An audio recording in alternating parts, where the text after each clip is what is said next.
नमस्कार, prime news देख रहे हैं आप और मैं हूं आपके साथ प्रियंका चावला। रुक करेंगे देश दुनिया से जुड़ी तमाम बड़ी खबरों की ओर। मुख्यमंत्री पुष्कर सिंह धामी ने थराली में आपदा प्रभावित क्षेत्रों का स्थलीय निरीक्षण किया और आपदा प्रभावित लोगों से मुलाकात की।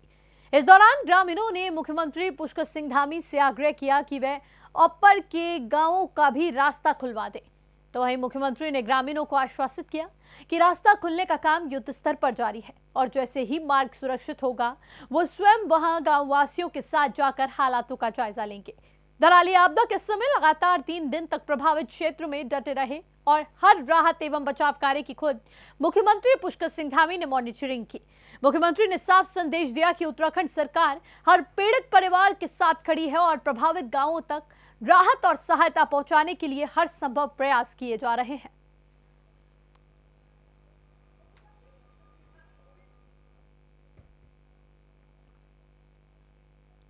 उत्तराखंड में लंबे समय से सुस्त पड़ी कांग्रेस इन दिनों आक्रामक दिखने लगी है। जहां कांग्रेस के तमाम नेता मंच पर एक साथ नजर आए और कांग्रेस के तमाम नेता मुखर होकर सरकार की नीतियों के खिलाफ बयानबाजी कर रहे हैं। दरअसल इसके तहत आगामी 26 अगस्त को उत्तराखंड कांग्रेस के सैकड़ों कार्यकर्ता कांग्रेस भवन में इकट्ठा होकर राजभवन का घेराव करेंगे। कांग्रेस का यह घेराव बिगड़ती कानून व्यवस्था और प्रदेश में बढ़ते हुए अपराधों के खिलाफ होगा।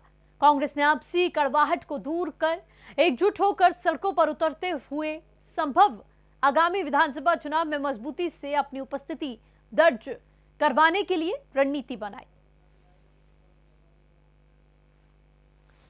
मंच पर एक साथ कांग्रेस के नेता नजर आए और यहां पर सरकार की नीतियों के खिलाफ मुखर होते भी नजर आए।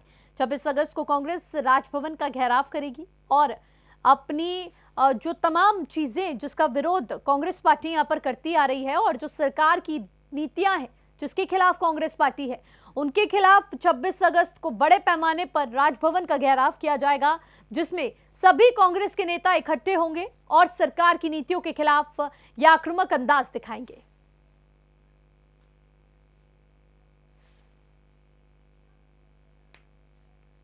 उत्तरकाशी से लेकर के पूरे राज्य के अंदर इस समय चमोली जनपद में, रुद्रप्रयाग में, टिहरी में, पौड़ी में, कुमाऊं मंडल के तमाम हिस्सों में आपदा है। लेकिन आपदा में जिस प्रकार का कुप्रबंधन है, आपदा पीड़ितों को राहत नहीं मिल पा रही है। धराली में, हरसिल में जिस प्रकार से तबाही हुई है और उसके बाद भारतीय जनता पार्टी की पूरी सरकार मूक दर्शक बनी हुई है। इसी प्रकार से थराली में इस समय स्थितियां खराब हैं। 4 धाम के सारे रूट ध्वस्त पड़े हुए हैं और सरकार का आपदा प्रबंधन तंत्र लकवाग्रस्त हो रखा है। इन दोनों मुद्दों को लेकर के 26 तारीख को राजभवन कूच होगा, राजभवन का घेराव होगा। सभी कांग्रेस के कार्यकर्ता साथी अधिक से अधिक संख्या में कांग्रेस भवन पहुंचने का कष्ट करें। 10:30 बजे कांग्रेस भवन से राजभवन कूच किया जाए। और उत्तराखंड में इन दिनों राजनीतिक सरगर्मियां काफी तेज हो गई है, जहां कांग्रेस के वरिष्ठ नेता पूर्व मंत्री हरक सिंह रावत ने भारतीय जनता पार्टी को उत्तराखंड में जड़ से मिटाने की कसम खाई है। उन्होंने कहा कि जब तक भारतीय जनता पार्टी को उत्तराखंड से हटा नहीं देते तब तक किसी कार्यकर्ता के हाथों से माला नहीं पहनेंगे। तो वहीं इस मुद्दे पर बीजेपी नेत्री अनुकृति रावत ने बड़ा बयान दिया और उन्होंने कहा बीजेपी के साथ हैं और प्रधानमंत्री नरेंद्र मोदी के विचारों से सहमत होकर बीजेपी में शामिल हुए हैं। हरक सिंह रावत कांग्रेस के नेता हैं और वो अपनी पार्टी के लिए काम कर रहे हैं, पार्टी के लिए बयान दे रहे हैं। अनुकृति रावत ने विधानसभा अध्यक्ष रितु खंडूरी और पूर्व में कांग्रेस के नेता रहे मनीष खंडूरी का उदाहरण देकर कहा कि एक ही परिवार के लोग अलग अलग पार्टी में शामिल हो सकते हैं, तो फिर ये एक बड़ा उदाहरण यहां पर निकल कर आता है।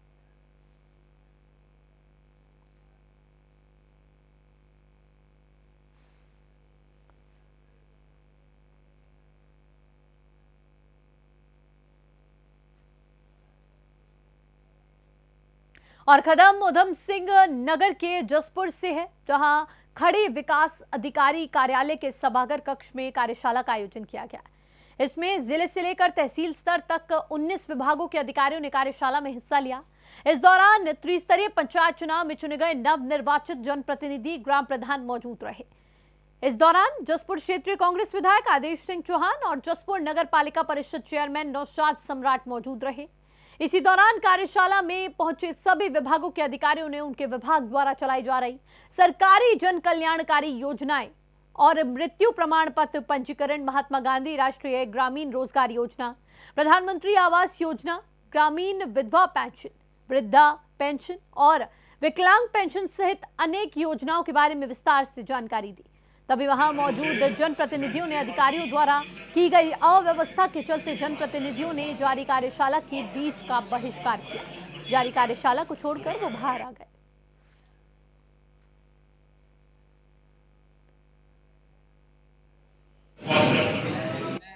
जो जन्म और मृत्यु जो महत्वपूर्ण घटनाएं होती हैं उनके पंजीकरण में जो दिक्कतें आ रही हैं उनके संबंध में एक प्रोग्राम का आयोजन किया गया था, जिसमें जिला पंचायत राज अधिकारी द्वारा जो है बताया गया कि जन्म और मृत्यु जो है उनका रजिस्ट्रेशन किस तरीके से किया जाना चाहिए।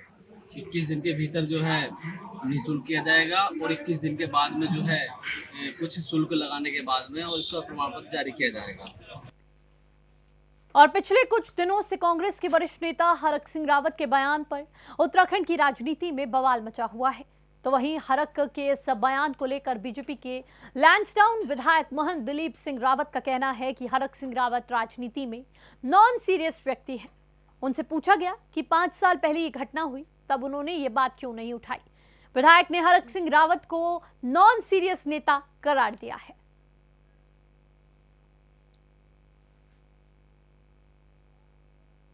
हरक सिंह रावत के बयान पर अब उत्तराखंड की राजनीति में गर्मागर्मी देखने को मिल रही है। उनके बयान के बाद से ही यहां पर बहुत तनावपूर्ण हो गया है। हरक सिंह रावत के बयान पर भारी बवाल, भारी विरोध इस दौरान देखने को मिल रहा है।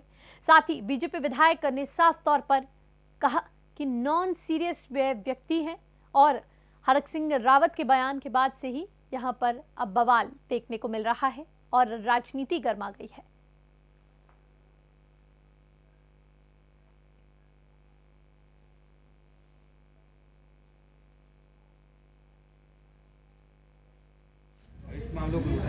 आवेदन ये करूंगा कि पहले जब 5 साल पहले ये घटना हुई थी तब उन्होंने क्यों नहीं कहा? तब क्या उन पे नैतिकता नहीं थी? और मैं समझता हूं कि देखिए वो नॉन सीरियस, राजनीति में नॉन सीरियस व्यक्ति हैं। और आप अगर उनके 10-15 सालों के स्टेटमेंट को लेओगे तो रात को वो कुछ कहते हैं, सुबह लेके कुछ कहते हैं, और कब निष्ठा बदल दें, कब अपने विचार बदल दें और कब हाथ जोड़ दें, ये उनके नेचर का कोई पता नहीं चलता। तो मैं समझता हूँ कि वो नॉन सीरियस राजनीतिक हैं और जनता भी समझती है कि वो उनकी बातों का कोई गंभीरता लेता नहीं। और उत्तराखंड सरकार में लंबे समय से रिक्त चल रहे हैं। जी हां, दरअसल इन रिक्तों के चलते रिक्त पदों पर जल्द ही नियुक्तियां होने की संभावनाएं जताई जा रही हैं।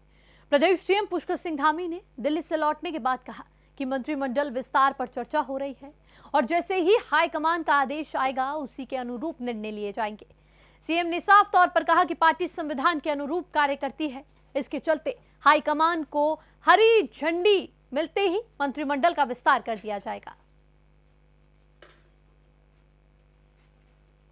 प्रदेश मंत्रिमंडल का जल्द विस्तार किया जाएगा। साफ तौर पर मुख्यमंत्री पुष्कर सिंह धामी ने नियुक्तियों के संकेत दे दिए हैं, क्योंकि काफी पद ऐसे हैं जिन पर नियुक्तियां होनी है और मंत्रिमंडल का विस्तार होना है।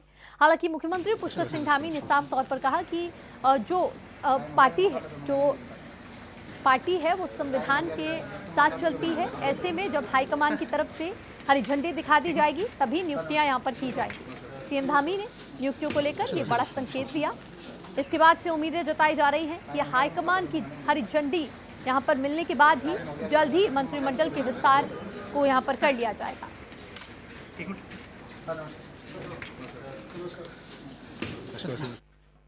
आप लोगों का हमेशा एक प्रश्न होता है, लेकिन इस पर चर्चा चल रही है और क्योंकि हमारी पार्टी सब मिलजुल कर लोकतांत्रिक तरीके से चलने वाली पार्टी है और हाईकमान का भी इस पर क्योंकि उनके भी निर्देश होते हैं, सब मिलकर जैसा निर्देश करें हम लोग इस पर काम करेंगे।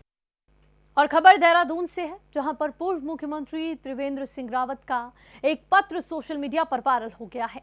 जहां ये पत्र उन्होंने 18 जुलाई को डीजीपी को लिखा, जिसमें देहरादून के निवासियों से 50 करोड़ रुपए की ठगी के मामले में सख्त कार्रवाई की मांग की गई।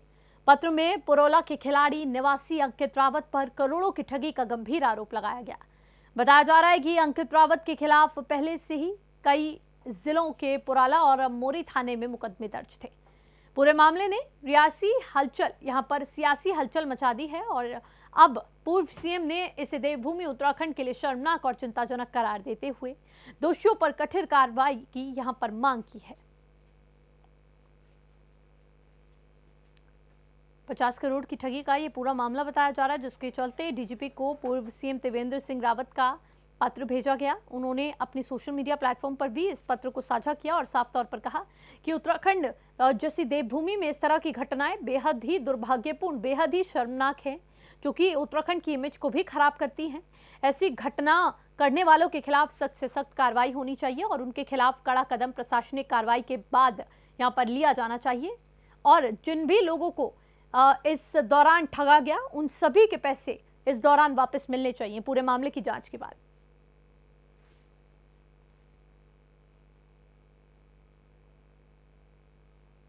और पौड़ी के विधायक राजकुमार पौड़ी और सामाजिक कार्यकर्ता विनोद दनौशी मृतक जितेंद्र कुमार के गांव तलसारी पहुंचे। उन्होंने शोक संतप्त परिवार से मिलकर दुख जताया और उन्हें सांत्वना दी। विधायक राजकुमार पौड़ी ने कहा कि सरकार परिवार को हर संभव मदद और सहयोग देगी। पूरे मामले की निष्पक्ष जांच कराई जाएगी और दोषी बख्शे नहीं जाएंगे। उन्होंने आश्वासन दिया कि इस दुख की घड़ी में वो और सरकार परिवार के साथ खड़ी है। वहीं इस दौरान सामाजिक कार्यकर्ता विनोद दनौशी ने कहा कि उत्तराखंड में भाजपा सरकार के आने के बाद ऐसी घटनाएं बढ़ गई है, जिसके चलते सरकार को अपनी नीतियों पर एक बार फिर विचार करने की जरूरत है।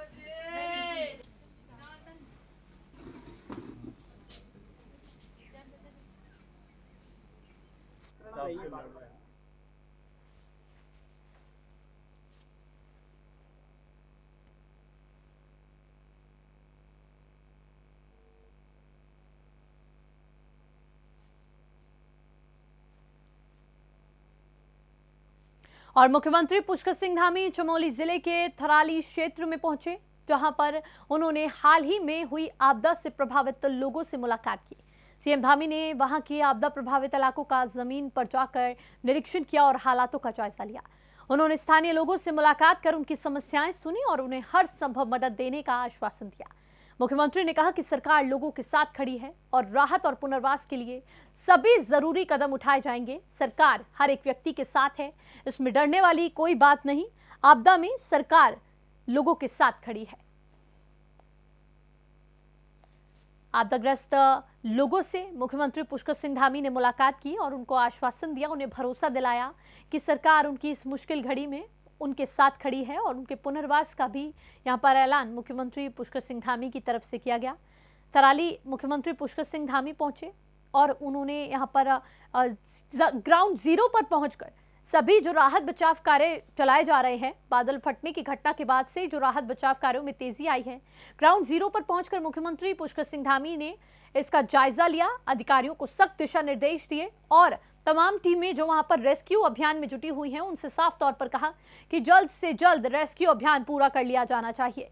वहीं उन्होंने आपदा ग्रस्त लोगों से भी इस दौरान मुलाकात की और उनको हर संभव सहायता देने का आश्वासन दिया।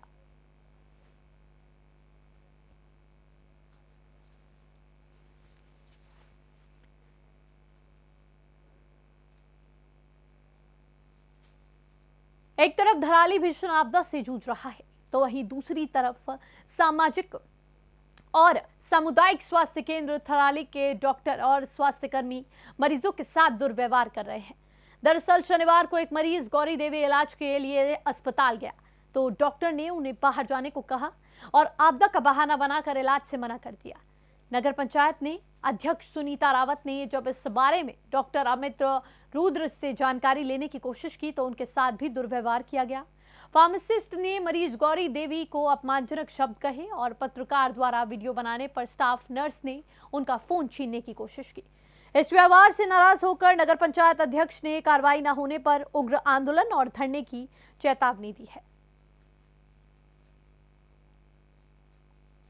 प्रशासन ने से उचित कार्रवाई की मांग की जा रही है। एक तरफ जहां आपदा के चलते जनजीवन लोगों का अस्त व्यस्त हो चुका है तो वहीं स्वास्थ्य केंद्रों में इस तरह की दुर्व्यवहार डॉक्टर्स की तरफ से मरीजों के साथ जब देखने को मिल रहा है तो ऐसे में उन्हीं मरीजों की तरफ से उग्र आंदोलन करने की चेतावनी दी जा रही है। बता दें कि प्रशासन से महिला ने उचित कार्रवाई की मांग की है और साफ तौर पर कहा है कि अगर यहाँ पर कार्रवाई उस अस्पताल के साथ नहीं की गई जिसने दुर्व्यवहार यहाँ पर किया महिला के साथ, तो एक बड़ा आंदोलन जनता की तरफ से किया जाएगा। साफ तौर पर धरने की चेतावनी महिला की तरफ से दे दी गई है। हालांकि नगर पंचायत अध्यक्ष भी वहां पर पहुंची जब महिला ने उन्हें शिकायत की, तो नगर पंचायत अध्यक्ष के साथ भी इस दौरान दुर्व्यवहार किया गया, उनसे बदतमीजी की गई, जिसके बाद से ये मामला और तूल पकड़ चुका है।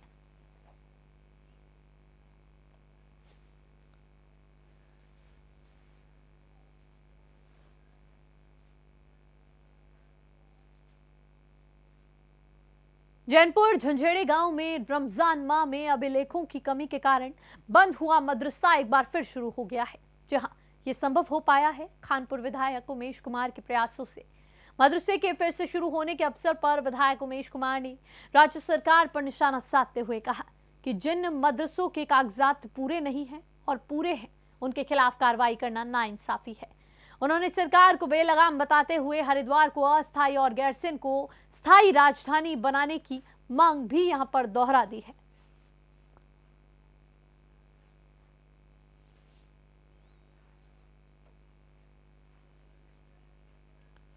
तो वहीं झंझोड़ी गांव में एक बार फिर से मदरसा खुल गया है। रमजानों के दौरान जिन मदरसों में लोग नमाज पढ़ने नहीं जा पा रहे थे, जिनको परेशानी हो रही थी, अब उनके लिए ये मदरसा खोल दिया गया है। और साफ तौर पर आरोप लगाए जा रहे हैं कि भारतीय जनता पार्टी की सरकार जब से बनी है, सरकार बेलगाम हो गई है और यहाँ पर अस्थायी तरीके से, गैर कानूनी तरीके से इन मदरसों को बंद किया जा रहा है जिनके पास दस्तावेज पूरे हैं।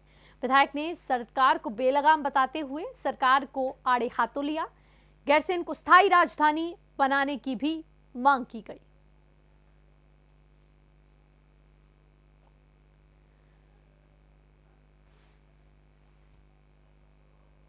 ये सरकार द्वारा एक कार्रवाई चलाई गई थी जिसमें जो अवैध मदरसे थे वो सील किए जा रहे थे। तो पूरे हरिद्वार जनपद में काफी मदरसे सील हुए और सील हैं भी।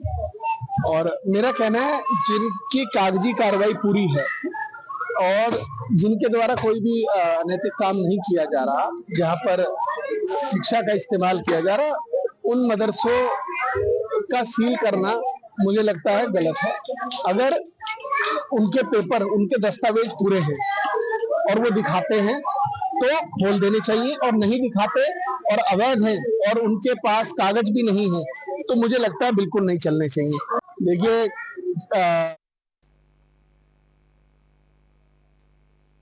उत्तराखंड के पूर्व मुख्यमंत्री तीरथ सिंह रावत ने मसूरी में आयोजित एक कार्यक्रम में शिरकत की और साफ तौर पर उत्तराखंड के पूर्व मुख्यमंत्री तीरथ सिंह रावत ने मसूरी में आयोजित इस कार्यक्रम के दौरान बड़ा बयान दे डाला।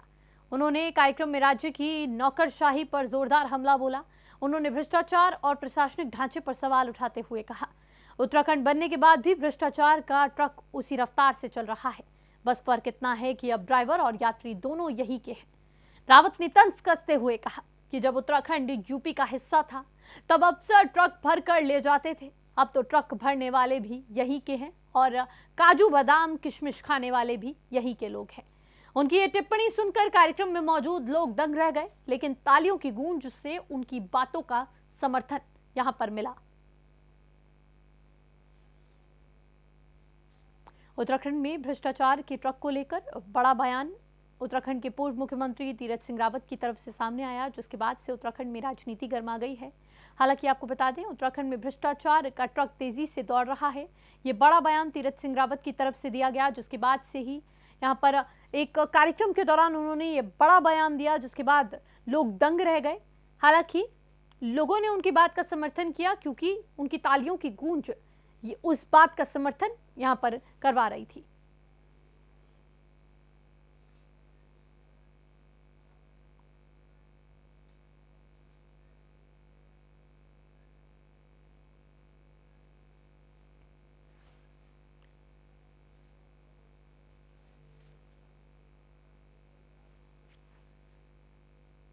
और बागेश्वर में कुमाऊनी भाषा, संस्कृति और साहित्य प्रचार समिति के बैनर तले एक महत्वपूर्ण गोष्ठी का आयोजन किया गया।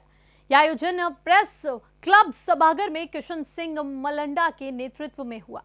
वक्ताओं ने कुमाऊनी भाषा के महत्व और इसके विकास पर चर्चा की। उन्होंने बताया कि कुमाऊनी भाषा कुमाऊं के पहाड़ी जिलों जैसे अल्मोड़ा, बागेश्वर, पिथौरागढ़ और चंपावत की मातृभाषा है। ये प्यार और संघर्ष से विकसित हुई है। हालांकि वर्तमान में कुमाऊनी भाषा पलायनवाद का शिकार हो चुकी है। वक्ताओं का मानना है कि कुमाऊनी भाषा को संविधान की 8वीं अनुसूची में शामिल करने से ये युवा पीढ़ी में जीवित रह सकेगी।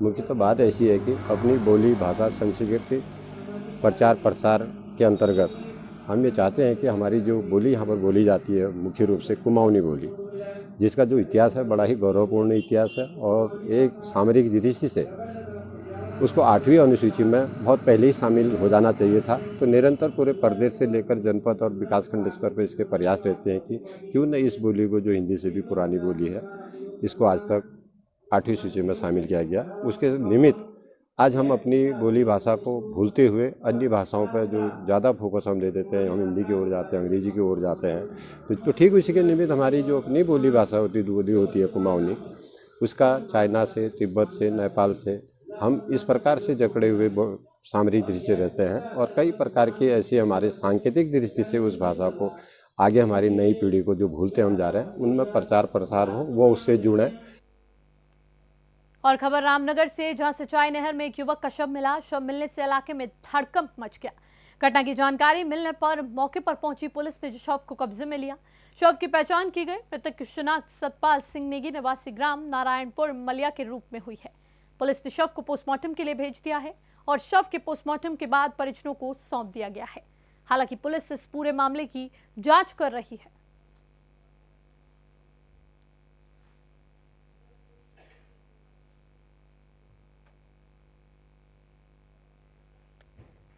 देहरादून को क्लीन और स्मार्ट सिटी बनाने का प्लान, मेयर सौरभ थपलियाल ने बताया पूरा प्लान। कचरा अलग अलग इकट्ठा, नहीं तो यहां पर भारी मात्रा में कार्रवाई। लापरवाही करने पर लगेगा जुर्माना। 5 वार्डों में ट्रायल के तौर पर लागू किया जाएगा। मसूरी पहुंचे देहरादून नगर निगम के मेयर सौरभ थपलियाल ने कई बड़े ऐलान किए, जो देहरादून के हर नागरिक को जानना बेहद जरूरी है। मेयर ने बताया कि देहरादून में अब सप्ताह में 6 दिन गीला और 1 दिन सूखा कचरा अलग अलग इकट्ठा किया जाएगा। अगर नागरिक कचरे को अलग अलग करके देंगे तो उन्हें राहत मिलेगी, लेकिन लापरवाही पर जुर्माना तय है।